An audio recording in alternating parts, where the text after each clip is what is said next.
السلام علیکم، کیسے ہیں گل کے گلدستے؟ امید ہے کہ سب ٹھیک ٹھاک ہوں گے اور خیریت سے ہوں گے۔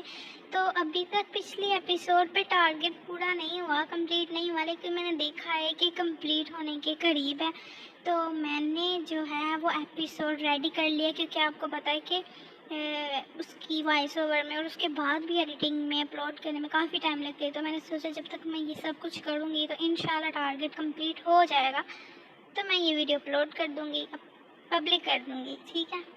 تب تک انلسٹڈ رکھوں گی، تو نہیں ایسا ضرور نہیں کروں گی، میں اپلوڈ کر دوں گی، لیکن آپ لوگ ٹارگٹ کمپلیٹ کریں اگر نہیں کیا تو۔ اور ابھی والی ایپیسوڈ پہ بھی آپ لوگ ٹارگٹ کمپلیٹ کر دیں، میں نے ڈسکرپشن میں لکھ دیا ہے، وہی کل والا ٹارگٹ ہے، تو یہاں پہ میں کسی وجہ سے نہیں لکھ رہی، تو زیادہ باتیں نہیں کرتے۔ اگر ایک اور ایپیسوڈ رات تک چاہیے تو سب نے لائک کرنا ہے، لائک چپکانا ہے، کمنٹس کرنے ہیں اور چینل کو سبسکرائب کر دیں۔ تو چلیں زیادہ باتیں نہیں کرتے، ایپیسوڈ سٹارٹ کرتے ہیں۔ جنہوں نے ہان سیزن 1۔ اور دوسری بات، میں نے یہ تھوڑا سا نا سلائڈس بنا دی ہیں تاکہ نا کچھ لوگ جو ہیں وہ وائس اوور کے ساتھ سننا پسند نہیں کرتے، آئی نو، تو ان کے لیے ذرا آسانی ہو جائے گی۔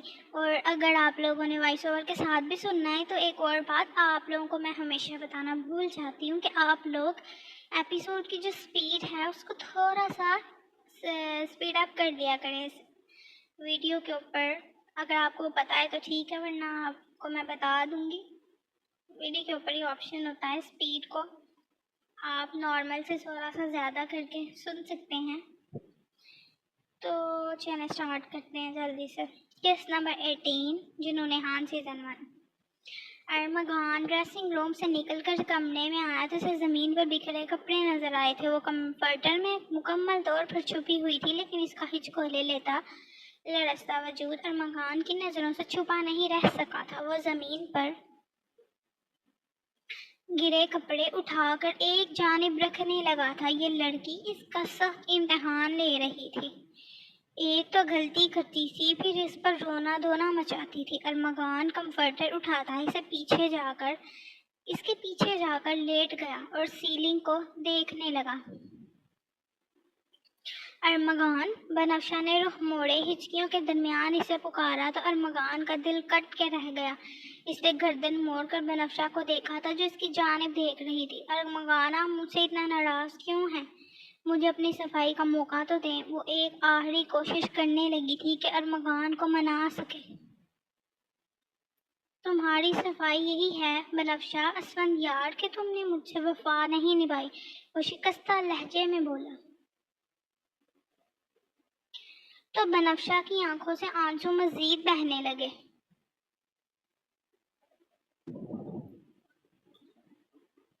جنہیں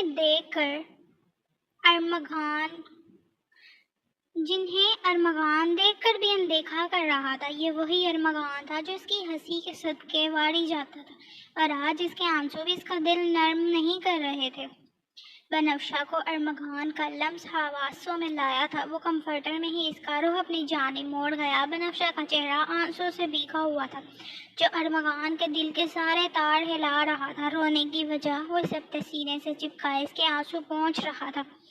بنفشہ نے اس کے سوال پر نظریں جھکائی تھیں۔ وہ اس سے اپنا چہرہ چھپا نہیں سکتی تھی کیونکہ اسے اپنے مضبوط سینے سے لگا کر وہ تھامے ہوئے تھا جیسے کہیں کھو نہ جائے۔ ارمغان کو اپنے سینے پر موجود جلے نشانات میں تکلیف سے اٹھتی ہوئی محسوس ہوئی تھی جسے وہ نظر انداز کر گیا تھا، کیونکہ ان زخموں کے نیچے اندر ایک دل تھا جو خون کے آنسو رو رہا تھا۔ وہ ہلکا سا ٹیڑھا بنفشہ کی جانب کروٹ لیے ہوئے تھا، نہ اس کا چہرہ دیوار کی جانب تھا نہ چھت کی جانب، وہ درمیان میں تھا اور وہ اپنے سامنے موجود بنفشہ کا چہرہ دیکھ رہا تھا۔ میں کچھ پوچھ رہا ہوں؟ وہ پھر سے سوال کرنے لگا تو بنفشہ نے اپنا آپ اس کی گرفت سے آزاد کروانا چاہا تھا۔ وہ اس کے کندھے پر ہتھیلیاں رکھ کر اس سے دور جانے کی کوشش کر رہی تھی۔ وہ اپنے بازوؤں کے حصار میں سے تھامے ہوئے تھا کہ وہ ذرا سا بھی اس سے دور نہیں ہو سکی تھی، نہ ہی اسے کھسکا سکی تھی۔ وہ اس کے بازوؤں کا حصار اپنے گرد یوں بنا چکا تھا کہ بنفشہ چاہ کر بھی اس کے قریب سے نکل نہیں سکتی تھی۔ بنفشہ نے نظریں اٹھانے کی جرت نہیں کی تھی۔ وہ کروٹ بدل کر اس قدر قریب آیا کہ بنفشہ کے لیے پیچھے ہٹنے کی کوئی جگہ باقی نہ رہی۔ ارمغان کے بازو اس کے گرد اس طرح پھیلے کہ جیسے وہ ایک مضبوط قلعے میں قید ہو۔ ارمغان کی سانسیں تک گن سکتی تھی۔ فاصلے کا ایک بھی ذرہ باقی نہیں بچا تھا۔ بنفشہ نے پہلی بار شدت سے محسوس کیا تھا کہ وہ پوری طرح اس کے حصار میں ہے، جہاں سے نکلنا چاہ کر بھی ممکن نہیں۔ وہ ایک مضبوط قید میں پھنس چکی تھی کہ چاہ کر بھی ہل نہیں سکی تھی۔ مجھے چھوڑ کر کیوں گئے تھے؟ وہ آنکھوں میں آنسو لیے پوچھنے لگی۔ تمہیں کہا تھا نا کہ تم ترس جاؤ گی۔ اولاد کی خوشی کے لیے تو بس اس کا بندوبست کرنے گیا تھا، کچھ لینے گیا تھا ڈریسنگ روم سے۔ وہ بغیر کسی لگی لپٹی کے سے حقیقت سے آگاہ کرنے لگا تو بنفشہ نے بے یقینی سے اس کا چہرہ دیکھا تھا۔ آپ نے میرے جذبات کا مذاق اڑایا ہے ارمغان، وہ گلابی آنکھوں سے بولی، جبکہ نظریں ارمغان کے ہاتھ پر تھیں جو اسے سامنے لہرا رہا تھا۔ میں تو خود مذاق بن گیا ہوں تمہارے ہاتھوں، وہ ٹوٹے لہجے میں بولا۔ ارمغان، آپ ایسا کیسے کر سکتے ہیں؟ آپ جانتے ہیں کہ میں آپ سے کتنی محبت کرتی ہوں، اور یہ میری کتنی بڑی خواہش ہے۔ وہ سو سو کرتی اسے بتانے لگی تھی۔ تمہاری یہ خواہش میں جلد پوری کروں گا۔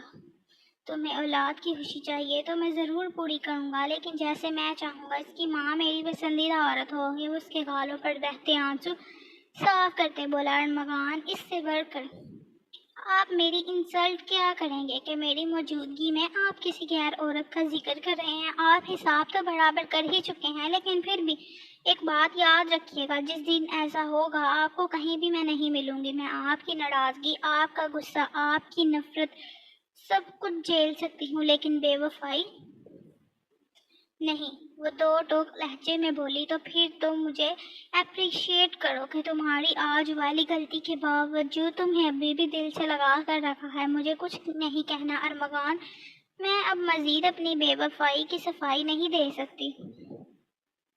اتنا کچھ سن کر بھی آپ کو مجھ پر یقین نہیں تو میں انتظار کروں گی اس دن کا جب آپ کو میری مخلصی نظر آئے گی، لیکن میں آپ کی اس بات کی صفائی نہیں دوں گی جو کچھ بھی آج ہوا۔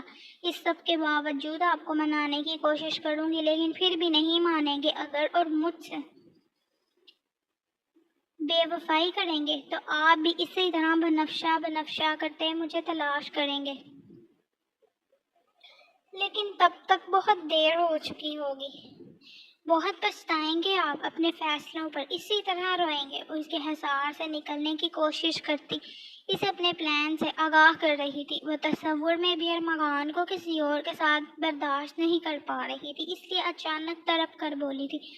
جب اس کے جذبات نے آخری حد پار کی تو بنفشہ کچھ لمحوں کے لیے ساکت ہو گئی تھی، اور ایک آخری امید بھی ٹوٹ گئی تھی۔ اسے لگا تھا وہ جھوٹ بول رہا ہے، اسے جان بوجھ کر تپا کر اس کا امتحان لے رہا ہے، لیکن وہ سچ بول رہا تھا۔ وہ اس کا ارمغان نہیں تھا، یہ وہ ارمغان ہی نہیں تھا جسے بنفشہ نے چاہا تھا۔ وہ اسے اس کے حق سے آج محروم کر چکا تھا۔ وہ سوچتی آنسو بہانے لگی تھی۔ وہ نرمی سے اسے تھام کر سمیٹنے لگا۔ آپ ایک دن میں کتنا بدل گئے ہیں ارمغان۔ وہ نرمی سے اسے تھام کر سمیٹنے لگا۔ وہ ایک نظر ارمغان پر ڈال کر دل میں سوچنے لگی۔ اس کی نظروں سے ارمغان کے دل کے دیپ بجھے تھے۔ بنفشہ نے اپنا دایاں ہاتھ اپنے منہ پر سختی سے رکھتے اپنا سر اس کے کندھے میں چھپایا تھا۔ وہ اس کا نام بھی لینا نہیں چاہتی تھی۔ وہ بنفشہ کے دل کے علاوہ اس کا مان، اس کی امید، سب کچھ اپنے الفاظ اور عمل سے توڑ چکا تھا۔ ارمغان کو اس کا خود کو پہلی بار نہ پکارنا تکلیف دے رہا تھا۔ وہ ہر ممکن کوشش کر رہا تھا کہ وہ ہمیشہ کی طرح اس کا نام لے، اسے گان کہے، لیکن وہ اس کے آنسو اپنے کندھوں پر محسوس کر رہا تھا۔ کندھے، اگر اس نے ارمغان کو تکلیف پہنچائی تھی تو ارمغان بھی سود سمیت بدلہ لینے پر اتر آیا تھا۔ وہ پرسکون ہو چکی تھی اور ارمغان کے کانوں کے ساتھ پورا وجود بے سکون تھا۔ وہ اسے پیچھے جھٹک رہی تھی جب ارمغان نے اسے نرمی سے آزاد کر دیا۔ بنفشہ نے شکوہ کناں نگاہ اس پر ڈالتے چہرہ دوسری جانب موڑا تھا اور سر تک کمفرٹر اوڑھ لیا تھا۔ ارمغان کو اس کا یوں منہ موڑنا برداشت نہ ہوا تو اپنا ہاتھ پر وزن ڈالتا اوپر اٹھاتا اور بنفشہ کی جانب جھکتا اس کا چہرہ دیکھنے لگا جو رخ موڑے آنسو بہا رہی تھی. آج تمہاری ضد مان لی ہے، اگر ہر بار ایسا ممکن نہیں ہوگا. وہ اس کے رویے سے ازردہ تھا اور چاہتا تھا کہ وہ بھی سب ویسا ہی محسوس کرے. بنفشہ چند پل کے لیے ساکت ہوئی تھی. اس کا لب و لہجہ اور انداز و اطوار سب کچھ بدل چکا تھا. میری ضد؟ وہ آنکھوں میں آنسو بھرے گردن موڑ کر ارمغان کو دیکھتی پوچھنے لگی. آنکھوں میں شکوہ واضح تھا. جسے دیکھتا وہ پیچھے جا کر واپس اپنی جگہ لیٹ گیا تھا. ہاں، بس ظاہر ہے تم بھی ضد کر رہی تھی، ورنہ میرا دل نہیں چاہ رہا تھا. تم چاہتی تو کچھ بھی کر سکتی تھی. تمہیں سیکھنے کی ضرورت ہے. تم وہ بات نہیں سمجھ پاتی جو میں چاہتا ہوں. میں تو بس خواہش ہی کر سکتا ہوں کہ اگلی آنے والی کو یہ گناہتے ہوں. وہ اپنے ایک ایک لفظ سے تیر اس کے دل کی گہرائیوں میں پیوست کر رہا تھا جو اس کی اپنی روح میں پیوست تھے. بنفشہ کی آنکھوں سے آنسو پھسل پھسل کر گر رہے تھے. کیا اتنا بڑا گناہ تھا اس کا؟ وہ سوچ کر رہ گئی تھی. اس سے نفرت سی ہونے لگی تھی. سچ کہا تھا کسی نے کہ مرد کے دل میں اگر شک آ جائے تو یقین اعتماد ٹوٹ کر بکھر جاتے ہیں. محبت کی ڈوری تو بڑی کچی ہوتی ہے. یہ بات بنفشہ کو آج سمجھ آئی تھی. نکاح کا رشتہ جو بڑی پکی اور مضبوط ڈور سے بندھا ہوتا ہے وہ دراصل ذرا سی غلطی پر بکھر جاتا ہے. وہ کھوکھلا سا بس نام کا رشتہ رہ جاتا ہے. یقین، مان، بھروسہ سب ٹوٹ کر بکھر چکے تھے. وہ روٹ چکا تھا اور ایسا روٹھا تھا کہ مقابل کسی اس کی آہوں کو بھی نظر انداز کر گیا تھا. وہ روٹھا تھا تو وہ بکھر گئی تھی. اس کا وجود، اس کی زندگی، اس کے خواب، اس کی سانسیں، سب بکھر چکا تھا فقط ذرا سی بات پر. وہ جو ذرا سی بات اس کے لیے تھی، مقابل کے لیے تو شاید زندگی اور موت کا معاملہ تھا. اسے زندگی میں 2 بار محبت ہوئی تھی. دونوں بار دھوکہ ملا تھا. وہ ارمغان کو محبت کے لیے مجبور نہیں کرنا چاہتی تھی. وہ اس رشتے میں صرف خلوص چاہتی تھی. وہ اسے فورس نہیں کرنا چاہتی تھی کہ وہ بھی اسے چاہے، اسے محبت کرے جیسے محبت وہ کرتی تھی. مگر ویسا تو رہتا جیسا وہ پہلے ہوا کرتا تھا. وہ ارمغان تو رہتا جس سے بنفشہ نے محبت کی تھی. لیکن وہ خود روٹھا تھا تو قسمت بھی روٹھ گئی تھی. ساتھ چھوٹ گیا تھا. محبت کھو گئی تھی. وہ سوچتی آنسو بہانے لگی تھی. آنسو اس کی پلکوں سے بہتے ارمغان کے دل پر گر رہے تھے. ارمغان، بنفشہ نے اسے پکارا تھا. اور لاپرواہی سے ہنکارا برتا مکمل طور پر اس کی جانب متوجہ ہوا تھا. اسے سننے کو بے چین ہوا تھا. مجھے آج اس محبت سے نفرت ہو گئی جو میں نے آپ سے کی تھی. وہ بولی تو ارمغان کچھ لمحوں تک سانس نہیں لے سکا تھا.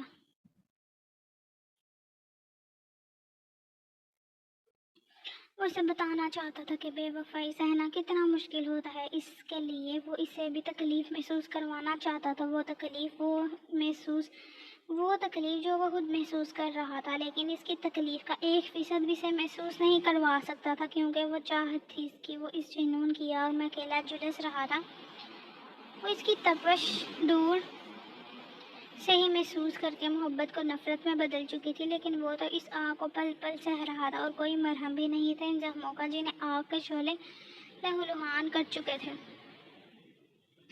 بنفشہ کی صبح آنکھ کھلی تو وہ نائٹ کاسٹیوم میں ملبوس تھی. دمکتی رنگت پھیکی پڑ چکی تھی. پورا کمرہ روشن تھا. ارمغان کہیں نہیں تھا. بنفشہ کو یقین تھا یہ سرخ سوٹ ارمغان کی ہی عنایت ہے. وہ ماتھا سہلاتی اٹھ کر بیٹھی تھی. لمبے بال کمر پر بکھر گئے تھے. اس نے گھڑی کو دیکھا تھا جہاں 12 بج رہے تھے. وہ فریش ہونے کا ارادہ کرتی واش روم کی جانب گئی تھی. بخار تقریباً اتر چکا تھا لیکن آنکھوں میں شدید تکلیف تھی. 20 منٹ بعد وہ شاور لے کر ٹی پنک سادہ سی شرٹ اور کیپری پہن کر باہر آئی تھی. شارٹ سی شرٹ میں وہ کوئی چھوٹی سی بچی لگ رہی تھی. پتلی کمر پر نیچے جاتے لمبے بال خشک کرتی اسے نفرت سی ہوئی تھی.